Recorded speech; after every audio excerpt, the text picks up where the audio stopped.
I grew up in a very small town in Ontario, so good beginnings to really understand culture and values growing up in a small community. My parents owned an IGA store, which is a large grocery store. And so I grew up in that family business, which I would have to say is the one way to really learn quickly the value of work and what it's like to be committed to give it everything you've got. So I was already working in the produce department at age 11. So that was a really good process for me to understand what hard work really looks like. I went to university in London, as Trevor highlighted, and then from there my career sounds like it's very disjointed, which it kind of is, but if you draw it in a Venn diagram, it looks like it was all planned, which it wasn't, by the way. I fell into a number of opportunities that just came to me and happened and worked out very well. So my start was on kind of this part of the diagram would be the retail start of my business. Then 10 years later, the other circle in the Venn diagram would be financial services with CIBC and American Express, and where the two cross in the middle is kind of where I am now, which is leading financial services in a retail organization, which has been kind of fun for me. So I'll give you some of the examples of things that I have covered along the way that kind of map to my lessons learned, but let me start by telling you what those lessons are, and then I'll tell you how I got there. So the first lesson for me along the way is I'm on the wrong page here, give me a second, is that skills are very transferable.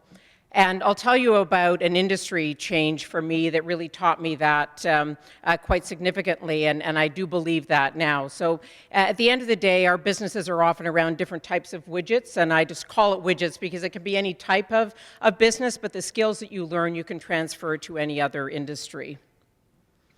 A second lesson for me is the importance of surrounding yourself with very smart people and very diverse people. And we've heard a lot tonight about diversity, and that's kind of the static. The active is more the inclusion, and there was a lot of talk about that this evening. I've learned over the years that the best way to be successful with a team is to always look for people who are definitely not a clone of yourself, and always find people who are smarter than you to form your team, and that has worked very well for me. Another lesson learned for me is always follow the 80-20 rule. We talk about that a lot, and you hear that every day. I've learned that it's really important to not seek perfection.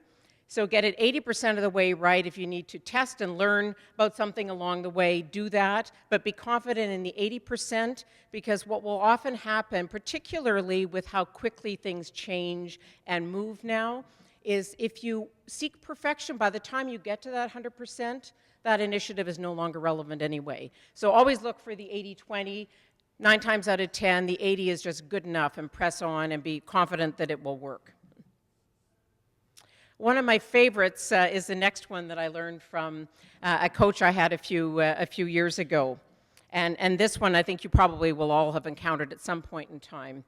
And the quote is, "Never have an argument that a calculator could solve."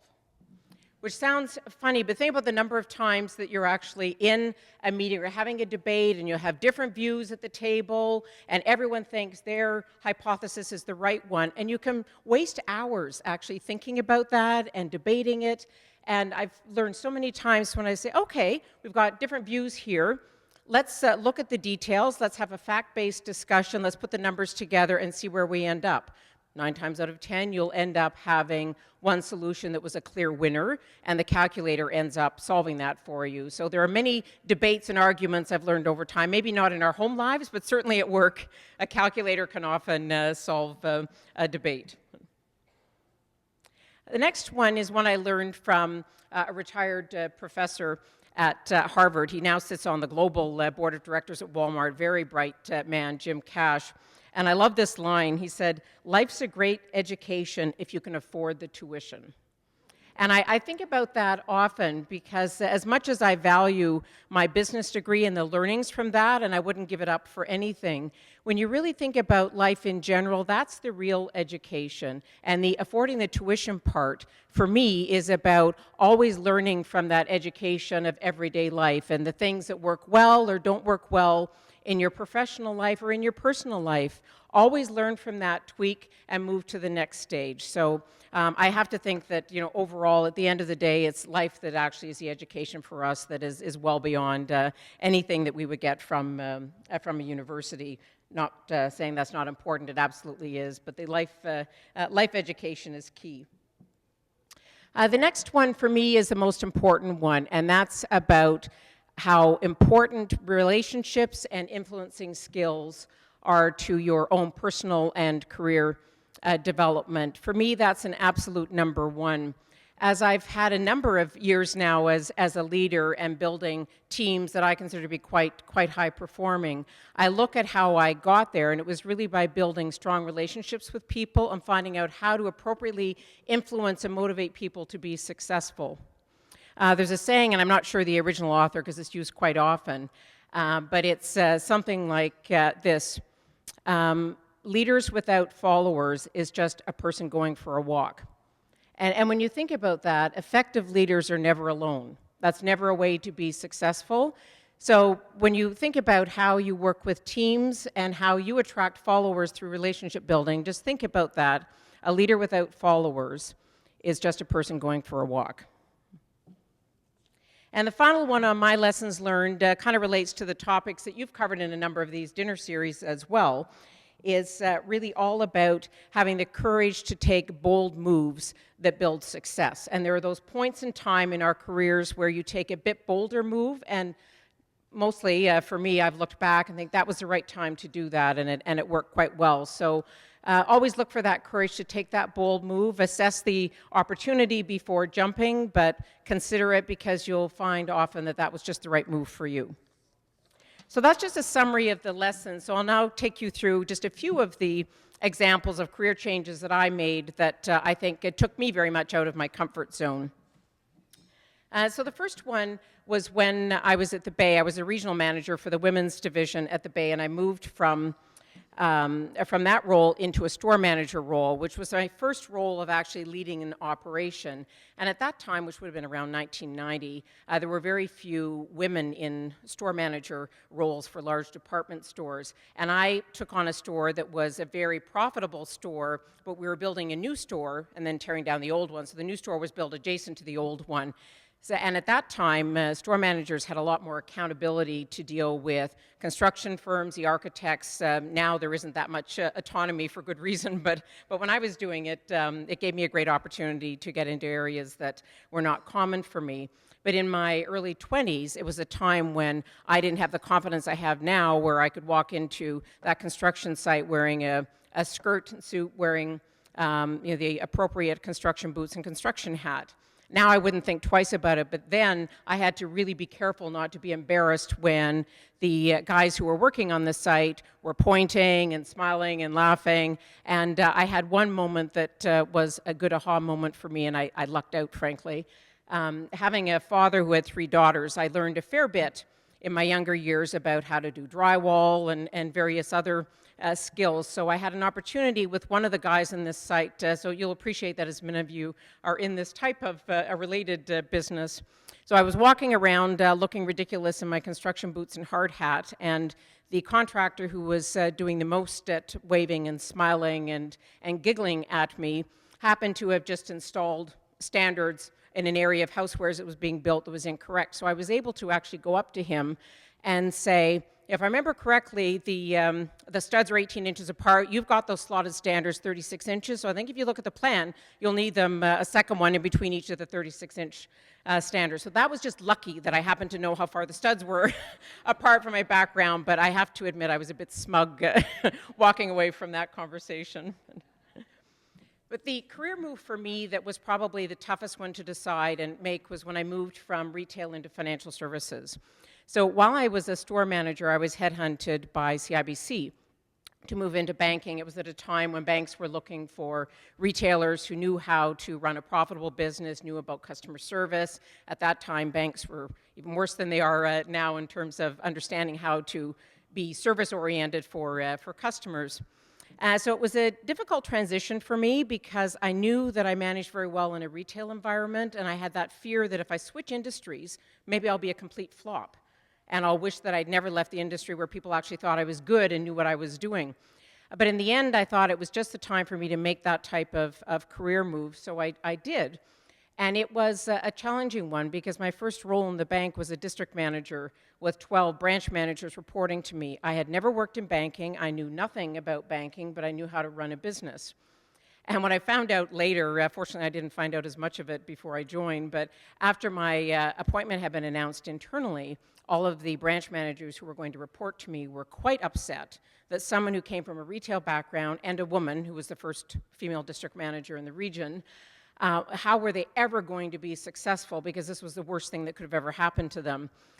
So I knew there would be some skepticism, I didn't realize how much, but in my first meeting with that group, so this is where I stepped out of my comfort zone and really thought about how do I handle this introduction to this group. So I had the 12 all-male branch managers sitting around a table, and I started off by telling them what I was going to bring to the table for them and what I wasn't going to bring. So I told them that I understand how to manage a profitable business, I know a lot about sales management, I can help you there, I can help you with customer service.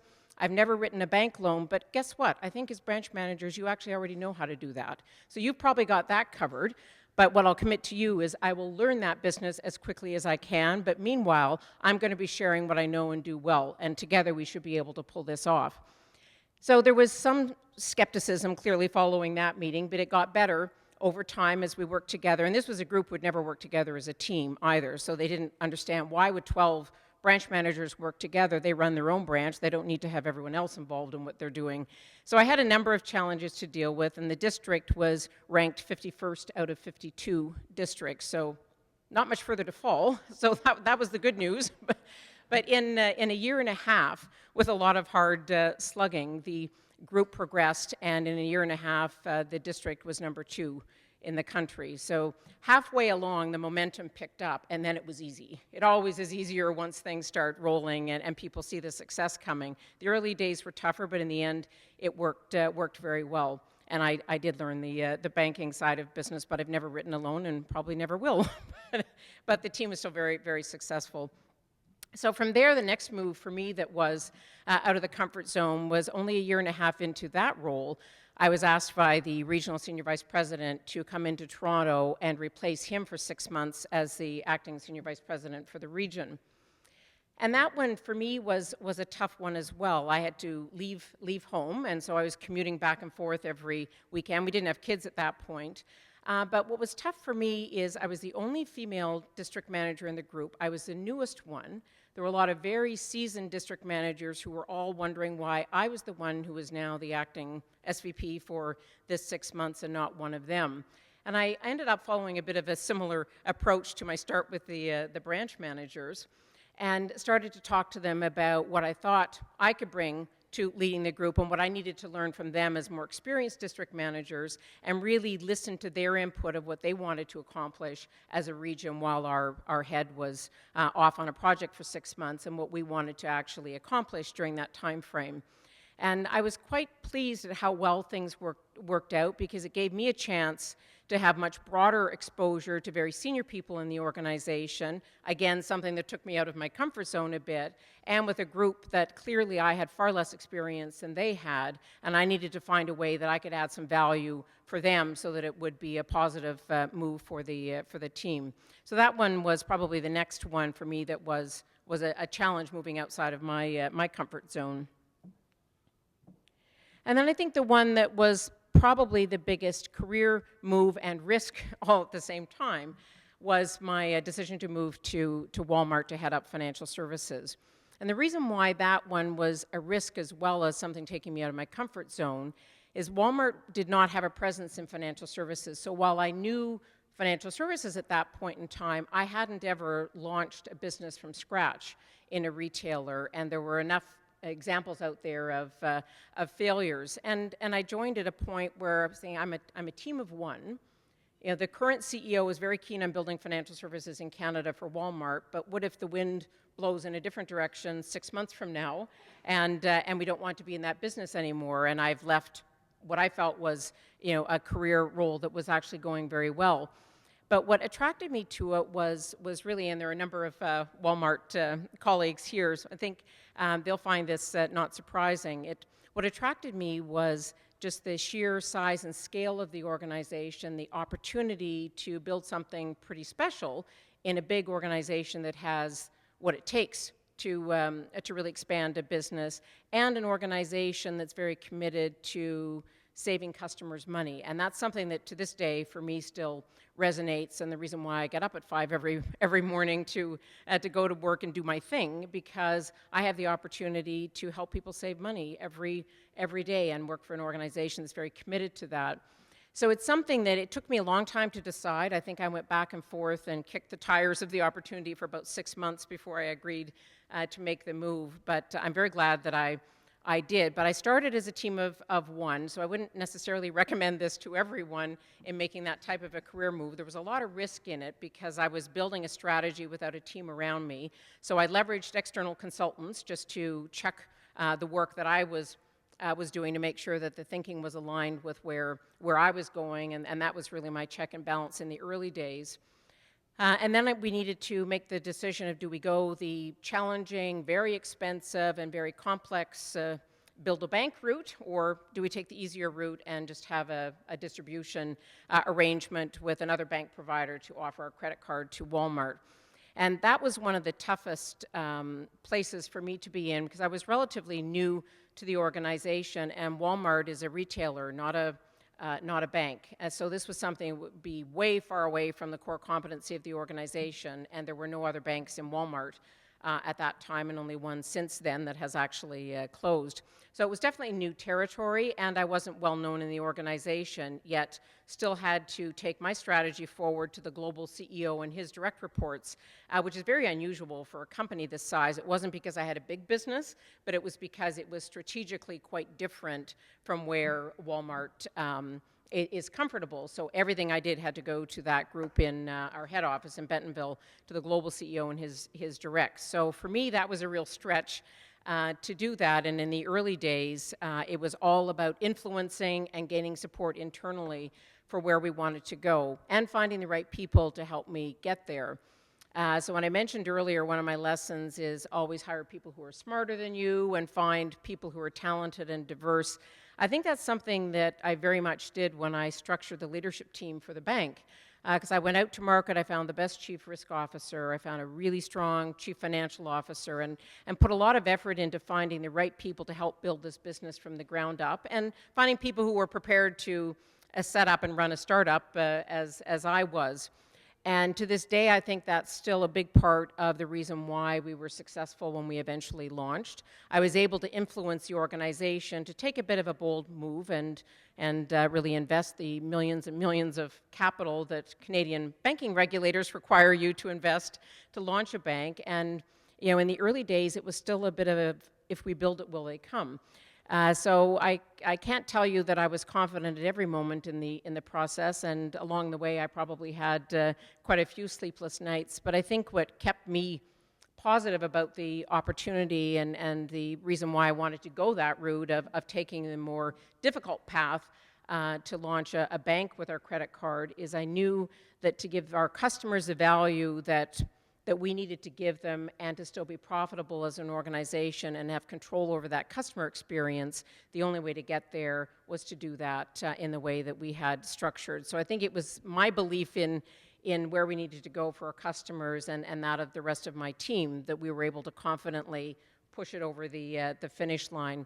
So I think for me, that one was one of the changes that clearly took me out of my comfort zone. If the bank had not landed very successfully, who knows where things would be at this point in time. But we were fortunate. We launched in 2010 and ended up being MasterCard's, in Canada, their most successful launch to date, and we still have the fastest growth. So it's had a good outcome. That won't always be the case, but in this particular example, taking that kind of a bold, courageous move to do what was right for the business and customers ended up paying off in the long run. So that was another example for me that was definitely out of the comfort zone.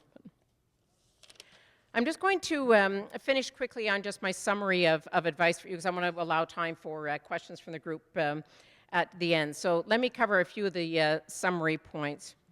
First one for me is the importance of being authentic.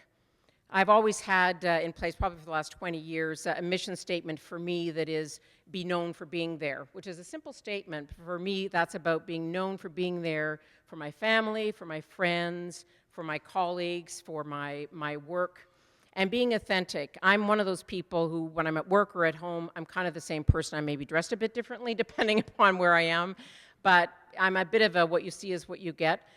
For me, being authentic and who I am is important because we spend so much of our time, our lives, in our work environment that if you're trying to be someone you're not, it will be obvious to everyone around you and you won't be happy doing it. So I think being authentic for me is something that's pretty important. Keeping and leveraging a sense of humor. I've really lived on that my entire life. I have a laugh that sometimes will fill a room, but I actually do enjoy life, and I think a sense of humor is something that's really important. So I would encourage you to keep and leverage a sense of humor and not be too serious about yourself. I had one event that happened many years ago. My son is, I have two kids, a 16-year-old daughter. I should have started with the important stuff, and my son is 13. And when my son was 5, I was president of a club that I'm a member of in Toronto, and that year we had completed a huge renovation of the club, and so on a Sunday afternoon I was there doing the ribbon cutting, and I was giving my speech to, I think we had about 700 people in attendance at that event, and I was thanking the construction company, the architects, so on, and my 5-year-old son was standing beside me because he was a bit intimidated with the huge crowd. So he stood there through about half of the speech, and then about halfway along, just as I'm thanking the architects, he pipes up with this quite loud voice, and he was about this high, but somehow the mic that was in front of me picked up every word crystal clearly, and he said, "Mommy, are you finished yet?" And that was one of those ones where can't take yourself too seriously. The whole room burst into laughter, so I didn't skip a beat. I just said, clearly Harrison believes that this is a boring speech, and maybe some of you do as well and are looking forward to going skating. So let's finish up, and so I just kept on going. But I thought, that's a good reminder that we need to keep a sense of humor and not take ourselves too seriously. Another takeaway for me is find role models who inspire you. I think we all have role models if you think about it in our lives. For me, it's my parents. Both my parents were in business, so they were great role models for me. My siblings, my kids, as young as they are, I learn from them every single day. And I have a number of colleagues that inspire me as well. So find those role models for you. Another area that I would say is key advice is in the area of creating a leadership brand for yourself. So I don't know if anybody, put your hand up if you've read the Tom Peters book, The Brand Called You. Anyone read that? Okay. Something you might want to look at, so I'll just give you the 30-second version of it. And his book is about being really the head marketer for your own brand. So if you think about it, we carry Starbucks cups around promoting that brand. We wear the Nike swoosh on our active wear, but how much time do you really spend marketing your own brand? So I often talk to people about figure out your elevator speech. So if you haven't heard that term, it's figure out what's the 30-second overview that it's about the time it would take to get in an elevator from a 10th floor to the ground floor. Figure out how you would describe what are your skills and what you bring to the role you're in or the group that you're in. It can be things that you've done recently, could be skills you built 10 years ago, but all together when you describe it, it really identifies what is uniquely what you bring to the table. So if you haven't spent the time on that, test it out at home. Try in 30 seconds to see if you can describe that, and you'll be amazed at how many times you can actually use that when you meet people. Next one, I would second to last, being a talent magnet is something that I think is critical. We heard tonight a lot of stories about having the right group, a diverse and inclusive group around you. For me, the only reason why I think I've been successful is I've been able to always attract and develop great people around me. So being a talent magnet is, I think, the future of any organization and any role. So never miss an opportunity to look for those bright lights out there that you can work with and help develop them and give them all the credit. There is never any value for a leader in taking credit. It's all about the team around you getting things done. So look for ways to be a talent magnet. And I'll finish with one that probably everyone has heard about. I'll do a show of hands. Rock, pebble, sand. Anyone know how that goes, that experiment? We have a few. Actually, most of you. Okay, so this one is one that I always say, take care of the rocks first.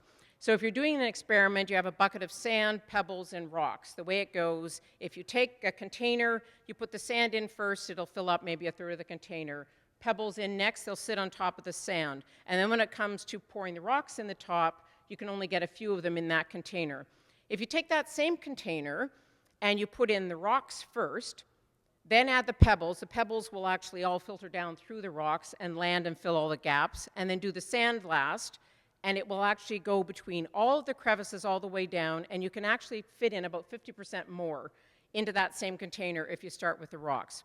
So what does that mean in life? The rocks are the important things in your life, your health, your family. Pebbles are things like your job. So important things, not as important as family and health. And then finally, the sand is everything else.